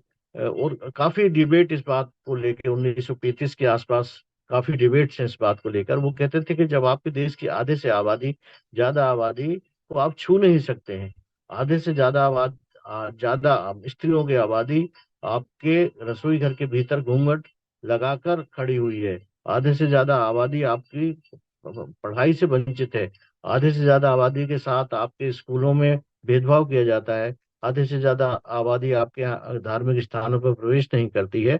तो इस देश को चलाने के लिए मानव शक्ति, मानव ऊर्जा कहाँ से लाएंगे? तो इसी बात को कबीर साहब ने बहुत ही आक्रामक ढंग से अनेक पदों में कहा है कि आपने ये जो जातियों का निर्धारण किया है, ये ठीक नहीं है। और ये आप सही रूप से धार्मिक पुरुष या आध्यात्मिक पुरुष तभी हैं जब आप इस तरह के जो भेद है उसको, इसलिए कबीर को अभेद का कवि कहा जाता है ना। जो साहित्य में जब उनको कवि कहा जाता है तो अभेद का कवि, सभी प्रकार के भेद, चाहे स्त्री पुरुष का भेद हो, चाहे काले गोरे का भेद हो, चाहे गरीब अमीर का भेद हो, वो चाहे छोटे बड़े का भेद हो, सब प्रकार के भेद को नष्ट करने के लिए एक तरह से लोग बहुत आक्रामक तरीके से पेश आ रहे थे। तो ये एक तरह से इसका है, पद का अर्थ तो आप लोग समझ ही चुके हैं। और जाति को हम जितना विषय देंगे, हम समझते हैं कि हम अपने देश को, अपने समाज को उतना ही कमजोर करेंगे। और आज जब चीजें काफी बदल गई हैं, तो हमारे भीतर से ये जो जाति का भाव है हमें निकालना चाहिए, और मनुष्य को एक तरह का समझना चाहिए। ये ही इस पद का उद्देश्य है। धन्यवाद आपको बहुत बहुत। अब इस पर कोई कुछ कहना चाहे? इस पे मैं बहुत ही बोलना चाहती हूँ। हाँ जी। बोलिए। नहीं, मुझे यही आपने बोलना जो बताया ना पूरा जाति का, बहुत ही कि कहाँ से हमारे देश में ये जाति का आया, तो बहुत ही सुंदर। मतलब वही ना, मूल जब तक हम नहीं समझते हैं, हम ऊपर ऊपर ही खुरेचते रहते हैं। तो बहुत ही अच्छा है। पर अभी भी है, अभी भी बिहार में जैसे वो नीतीश कुमार ने अपने इलेक्शन मैनिफेस्टो में क्या, वहीं पर वो कितना 75% आरक्षण का घोषणा कर दी।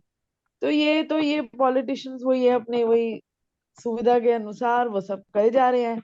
जो हमने अभी वही दोहा पढ़ा, नट हैं ये लोग, हमें नचा रहे हैं और हम नाचे जा रहे हैं इन्हीं के उसके ऊपर। तो बस ये कहना। हाँ जी, सरिता जी, सॉरी।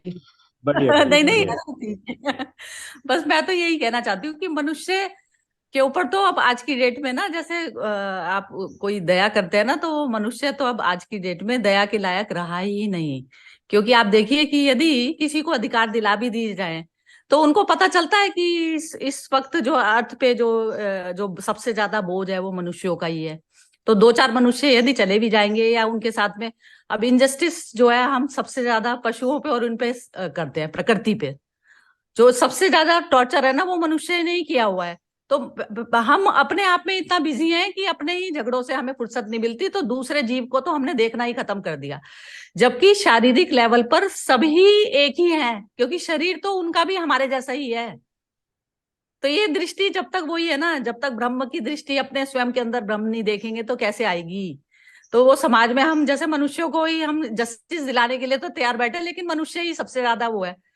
अब जैसे मैं घर में भी देखती हूँ कि जैसे कोई हमारे हाउस बॉय ही काम करता है, तो अब मैंने उसकी कोई भी रिक्वायरमेंट्स जैसे पूरी कर दी, लेकिन क्या होता है, उनके अपने भी सपने होते हैं, भयंकर तरीके से सपने होते हैं। उनका बेसिक उस पे नहीं रुकते।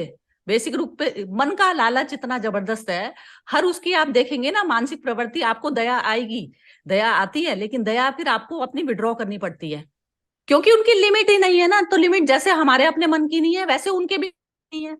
तो हम मन को ही पालते रहते हैं बस, बार बार बार बार। तो ये जो जब तक ब्रह्म वाली दृष्टि हमारे को सभी जीवों में नहीं दिखेगी ना, तो जैसे एक चींटी के शरीर की भी वो भी तो अपना अन्न इकट्ठा करने के लिए जा रही है, और वो जो है प्रकृति के लिए जरूरी थी। अब ये चीज हमें पता चलती नहीं है, हम फटाफट फौरन तरीके से अपने हमारे जहां पर भी रुकावट बनेगी हम उसको साफ कर देते हैं वहां से। तो वो दृष्टि नहीं आई ना। तो वो दृष्टि बहुत ज्यादा जरूरी है आज की डेट में समाज में। क्योंकि मनुष्य तो दो चार चले भी जाएंगे ना, तो कुछ फर्क पड़ने वाला नहीं है, थोड़ा हल्का ही होएगा वजन धरती का। और बाकी तो बस ये वाली दृष्टि जो है आनी जरूरी है मेरे हिसाब से। बिल्कुल, बढ़िया बढ़िया बढ़िया, बहुत बहुत बढ़िया, अच्छा। बहुत बढ़िया। एक एक चीज ऐड करूंगा, मतलब ऐसे जो आप मतलब मनुष्यों को हेल्प करनी चाहिए नहीं चाहिए वो सब्जेक्टिविटी है, लेकिन जो गांव साइड में पिछड़े लोग हैं, आदिवासी खास करके, मतलब हम लोग ऐसे कहीं प्रकल्प में जाते हैं तो वो आदिवासी लोग जो है उनके यहाँ जमीनें भी हैं, लेकिन उनको खेती कैसे क्या करनी है कुछ भी आइडिया नहीं, मतलब उनको नॉलेज लेवल बहुत ही कम है। अब जो शहर के साइड गांव है तो उनको फिर भी थोड़े पता रहता है कैसे क्या करना है।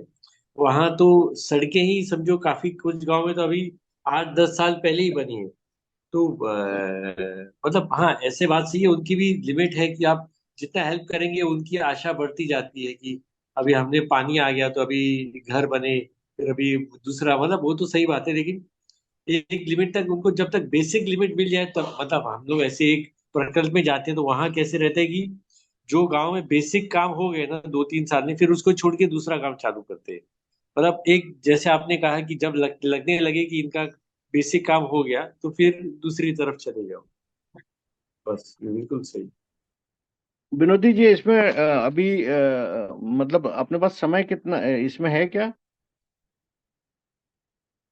हाँ जी, है, समय है बहुत। आप अच्छा, तो मुझे लग रहा है कि इस पे थोड़ी और ज्यादा बातचीत करने की जरूरत है। जिस तरह से इन्होंने विनोद जी ने कहा, तो थोड़ी सी और गहराई से यदि अपन इसको समझने की कोशिश करें कि हमारा जो बेसिक नॉलेज है ना, जिसको हम एक तरह से पुराना ज्ञान भी कह सकते हैं, ऐतिहासिक ज्ञान कह सकते हैं, तो जो हमारा विकास का मॉडल है, आदिवासी जो है वो बहुत से मामलों में, चूंकि मेरा बहुत डीप आदिवासी क्षेत्रों में काम करने का जो अनुभव है, वो ये बताता है कि हमने जो विकास के पैमाने तय किए हैं या सरकारें जो तय करती हैं, और जो आदिवासियों के विकास का पैमाना है वो थोड़ी अलग है। मैं दो उदाहरण बताऊंगा। एक गांव में, एक आदिवासी गांव में, जहाँ 10-15 आदिवासियों के टापरे थे, मकान थे। तो उनमें जब सरकारी अधिकारियों ने विकास के लिए जाना शुरू किया, तो वहाँ पे सड़क बनाई जाना है या जो सरकारी कार्यक्रम है उनको लागू किए जाना, उनको विकास की मुख्य धारा में लाना है कहते हैं जिसको। तो जब वहाँ जाना शुरू किया, तो अधिकारियों ने जिस तरह से उनके साथ पेश आए, फिर उससे आपका ये खेत जो है उसकी जगह से सड़क निकलेगी। अब उनके जीवन यापन करने का जो तरीका है वो खेत ही है। फिर वहां रात को ठहर रहे हैं तो उनसे मुर्गी मांग रहे हैं, मुर्गा मांग रहे हैं, फिर शराब पी रहे हैं। ऐसे धीरे धीरे जो चीजें जब उन्होंने महीने 15 दिन तक देखा, तो उनको उनको ये नहीं समझ में आया कि विकास का क्या मायना है।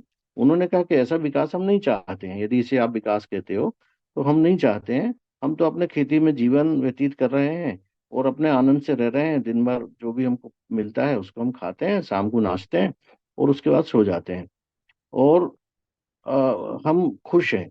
हमें इस तरह के विकास की जरूरत नहीं है। लेकिन जब विकास का ज्यादा प्रेशर उनके ऊपर पड़ने लगा, तो वो लोग 10-15 लोग रात को अपना पूरा गांव उठाकर ही दूसरी जगह ले गए। उन्होंने अपने बांस बल्ली निकाले और कहा कि भाई बनाते रहिए आप यहाँ पे सड़क, और हमें, तो वो और डीप में चले गए और अपने बांस बल्ली लेकर वहां चले गए।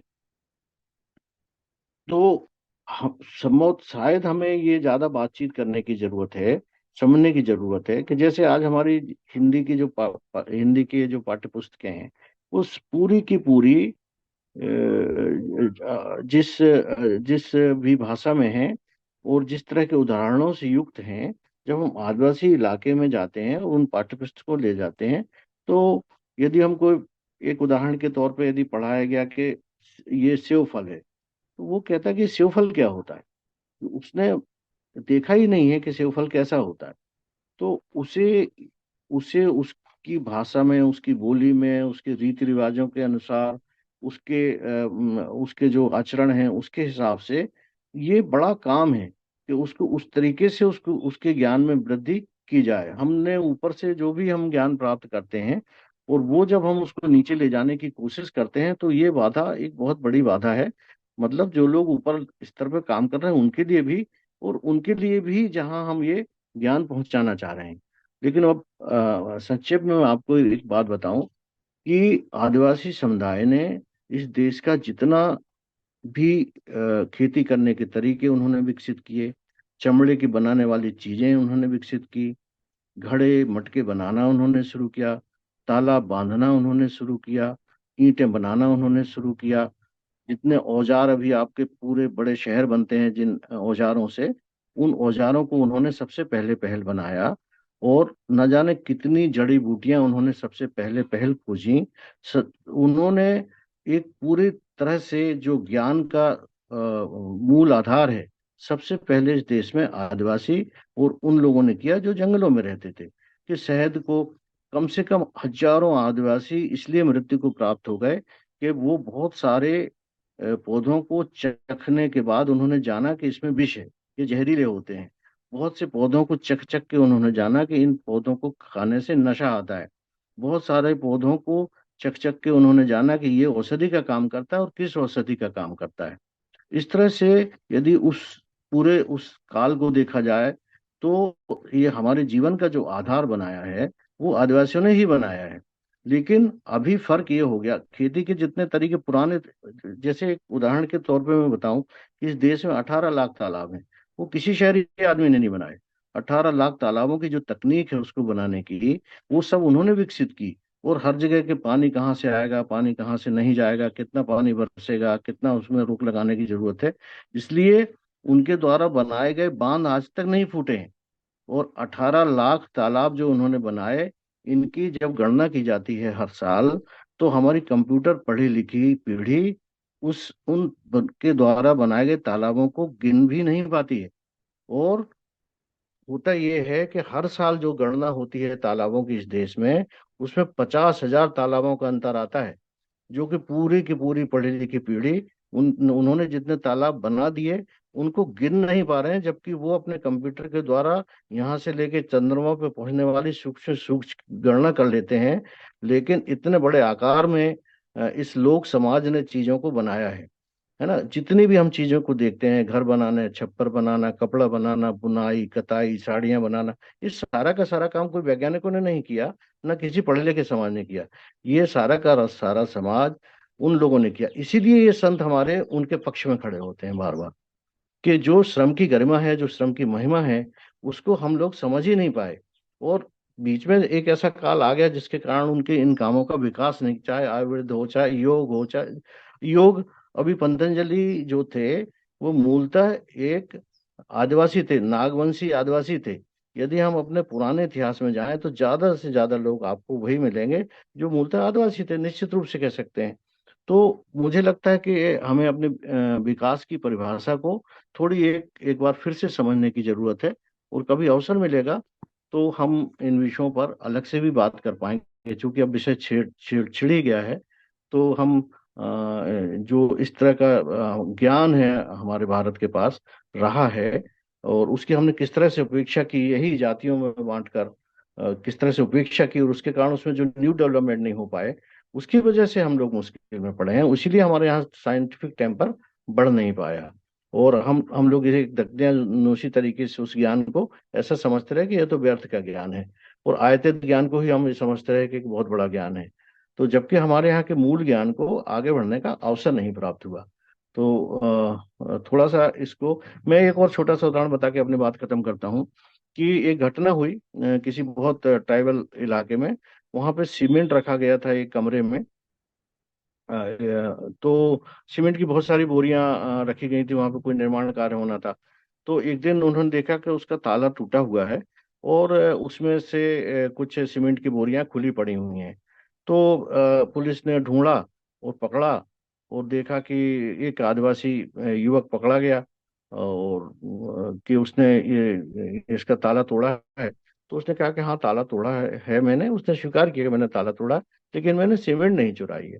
तो उन्होंने कहा कि यार, ये ऐसा है, क्या हो सकता है कि सीमेंट नहीं चुराई हो, ताला तोड़ा, तो किस लिए तुमने ताला तोड़ा? उसने बोला, मुझे रात को ठंड लग रही थी, और इसलिए मैंने सीमेंट की जो, आप देखिए कि सीमेंट को मैंने वहीं खाली कर दिया है।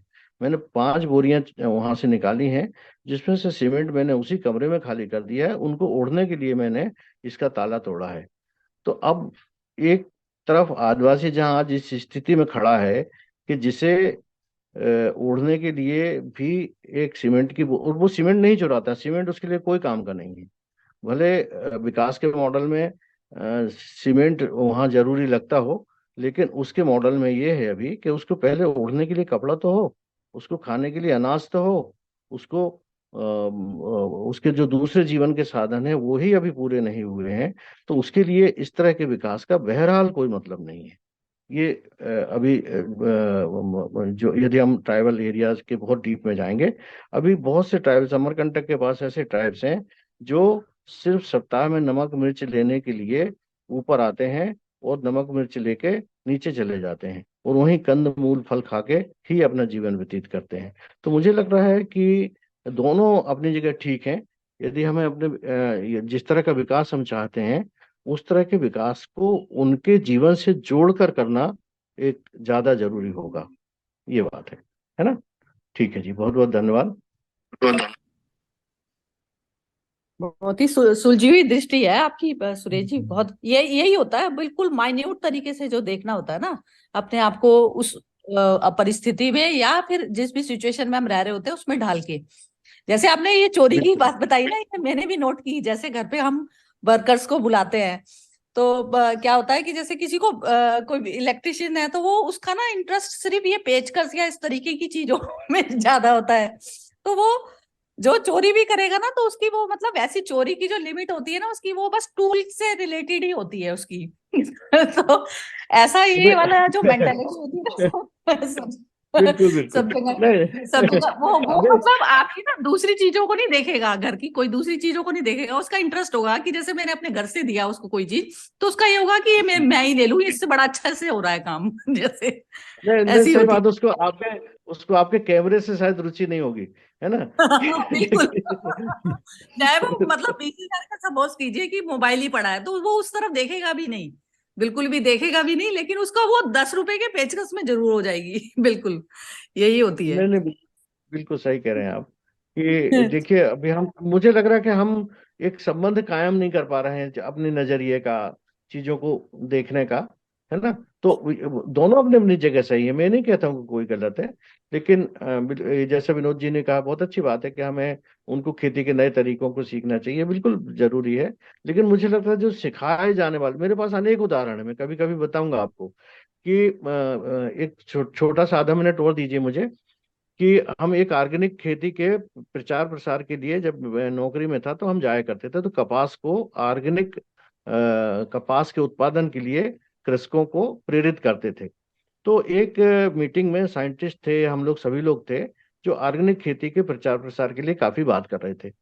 तो करीब 1-2 घंटे के सेशन के बाद एक बहुत बुजुर्ग से किसान थे, तो वो हमारे पास आए और हमने कहा क्यों दादाजी, ठीक रहा? हम लोगों ने जो बात बताई आपको समझ में आई कि खेती में आपको खाद नहीं डालना चाहिए, आपको फर्टिलाइजर नहीं डालना, मतलब ये रासायनिक खाद नहीं डालना चाहिए, कीटनाशक दवाइयाँ नहीं डालना चाहिए, इस तरह की चीजों का प्रयोग नहीं करना चाहिए। इससे जो फसलें हैं, जो अनाज है, वो जहरीला हो जाता है और इससे बहुत नुकसान होता है। तो उन्होंने कहा बेटा मैं एक बात बताऊं कि हम लोग ऐसी खेती करते थे, पर तुम्हारे जैसे पढ़े लिखे लोग आए, उनने हमको कहा कि रासायनिक खाद डालना चाहिए, इससे ज्यादा उत्पादन होगा। तुम्हारे जैसे पढ़े लिखे वैज्ञानिक लोग आए, उनने कहा कीटनाशक डालना चाहिए, इससे कीड़े मर जाते हैं। और ऐसा 20-30 साल जब उनने हमें ऐसा सिखाया, तो हम लोग वैसा करने लगे। और अब आप लोग फिर से आ गए। पहले तुम लोगों ने बताया कि ये कुआं बावड़ी, नल नल का पानी पीना चाहिए, कुआं बावड़ी के पानी पीने से जो है बीमारियां होती हैं। तो हम लोगों ने कुआं बावड़ी में से पानी पीना छोड़ दिया। अब आपने जो टंकी लगाई है उसमें पानी आता नहीं है। हमने तो अपने साधन बना के रखे थे, लेकिन आपने जो साधन बनाए उन्हीं को तुम ठीक से नहीं चला पा रहे हो। अब हम लोग पानी के लिए परेशान हो जाते हैं। जब तक बाहर से कोई आदमी नहीं आता, पानी नहीं चालू करता, तब तक तुम्हारा पानी चालू नहीं होता। तो बेटा आप लोग पहले पढ़े लिखे लोग अच्छी तरह से विचार कर लो कि करना क्या है। कि पहले तो आप लोग बताते हो 15-20 साल तक ये करना चाहिए, नहीं करना चाहिए, और बाद में कहते हो इसको नहीं करना चाहिए। तो तुम सब लोग एक मीटिंग करके अच्छी तरह से समझ लो कि करना क्या है। हम लोग तो पहले से सब काम ठीक कर रहे थे, लेकिन तुम ही लोगों ने कहा ऐसा मत करो, ऐसा मत करो। अब जब हम वैसा करने लगे तो अब कहते हैं ऐसा मत करो, ऐसा मत करो। तो हम लोगों को अपने ज्ञान पर बहुत ये हुआ कि देखिए हम खुद ही नहीं तय कर पा रहे हैं कि हम करवाना क्या चाहते हैं लोगों से, है ना। पहले हम बताते हैं फर्टिलाइजर डालो, उसके बड़े बड़े कारखाने खोलते हैं, फिर ये सिखाते हैं नहीं फर्टिलाइजर मत डालो, कीटनाशक मत डालो। तो ये एक एक तरह से जिसे कहते हैं संतुलित विकास की अवधारणा हमारे दिमागों में ही बहुत क्लियर नहीं है। पहले कहते हैं कि कुआं बावड़ी कोई जरूरी नहीं, फिर कहते हैं कुआं बावड़ी का आप बनाओ। तो ये मुझे लगता है कि ये काफी सोचने समझने की और विचार करने की जरूरत है कि हम किसको विकास कह रहे हैं, है ना। तो क्योंकि वो तो पहले से ही चीजों को ठीक कर रहे होते हैं, हम पहले उनको बिगाड़ते हैं, फिर कहते हैं नहीं आप ऐसा मत करो, ऐसा मत करो। तो ये एक दिक्कत है। और अभी जैसे ऑर्गेनिक को लेके बात चलती है कि ऑर्गेनिक खाना, ऑर्गेनिक खाना, ऑर्गेनिक खाना, है ना। तो साथ ही उन जैसे अब हम मिट्टी के घरों में, मिट्टी के बर्तनों में अनाज कुट कर हाँ खाने लगे, तो ये सब पहले हाँ हाँ था। वही हाँ, हम पहले तो लोग भी कई बार मतलब वो ऐसे ही डिस्कस कर। जी। बिल्कुल बिल्कुल पहले तो से, पहले जो चीजें थी उनको हमने पहले खत्म कर ली, और अब फिर से कह रहे हैं कि वैसा करो। ये चीजें अब पहले अभी हमने हमने विदेश भेजी वो सब चीजें, और अब विदेश से वापस आ रही है तो हम उसका बड़ा स्वागत कर रहे हैं, बिल्कुल क्योंकि बिल्कुल यूएस बिल्कुल कह रहे हैं बिल्कुल बिल्कुल। ठीक है, बहुत ये हम जो बढ़िया, उस अच्छा पुल डिस्कशन बना हुआ रहे आज। हैं। ये जो विकास विकास का मॉडल है ना, ये हमको समझना बहुत जरूरी है। हमने, जैसे सुरेश जी ने बताया अभी, कि विकास जो है हमने अपने कंफर्ट के लिए कर रहे हैं, लेकिन उससे कितना डिस्कम्फर्ट दूसरी प्रजातियों को हो रहा है, या कितना डिस्कम्फर्ट इवन मनुष्यों को हो रहा है, उसको देखे बिना हम विकास करते जा रहे हैं। तो विकास हमको भी हो रहा है शायद, मैं हाँ समझू हाँ, तो। बिल्कुल हो रहा है, बिल्कुल हो रहा उदाहरण के लिए पहले झाड़ू पोछा हम लगाते थे तो हम स्वस्थ रहते थे, आज हमने मेड जरूर रखा है पर जिम जाते हैं और स्वस्थ नहीं रहते। है, बिल्कुल। तो तो ये भी विकास समझना चाहिए। विकास को मतलब बहुत छोटी छोटी सी बातों में माइन्यूट ऑब्जर्वेशन करेंगे तो हम देख पाएंगे शायद। बिल्कुल बिल्कुल, बहुत सही। बढ़िया। ठीक है, हाँ बहुत जी, बहुत शुक्रिया आप सभी को, बहुत अच्छी चर्चा हुई। और मुझे तो बहुत आनंद आ रहा है, और इसलिए मुझे आ रहा है कि इन पदों को आप लोग स्वयं इतने अच्छे से समझ पा रहे हैं, और बहुत सी चीजें मतलब इन पर चर्चा हो रही है कि कबीर के पदों पर चर्चा होना भी अपने आप में बहुत बड़ी बात है। और इस काम को, इस महत्वपूर्ण काम को आप लोग कर रहे हैं, और उसके बहाने फिर जो ये दूसरी कुछ चर्चाएं हो जाती हैं, ये भी बहुत उपयोगी हैं। तो आप सबको बहुत बहुत शुक्रिया कि आपने इस उपक्रम को शुरू किया, और हम लोग एक अच्छे दोस्ती में आ रहे हैं धीरे धीरे। बहुत बढ़िया, हाँ जी, हाँ जी, वेरी बहुत गुड। बढ़िया, very nice। बहुत सभी को बढ़िया। शुक्रिया मुझे। बहुत बहुत धन्यवाद सुरेश जी, बहुत धन्यवाद बहुत सुरेश जी।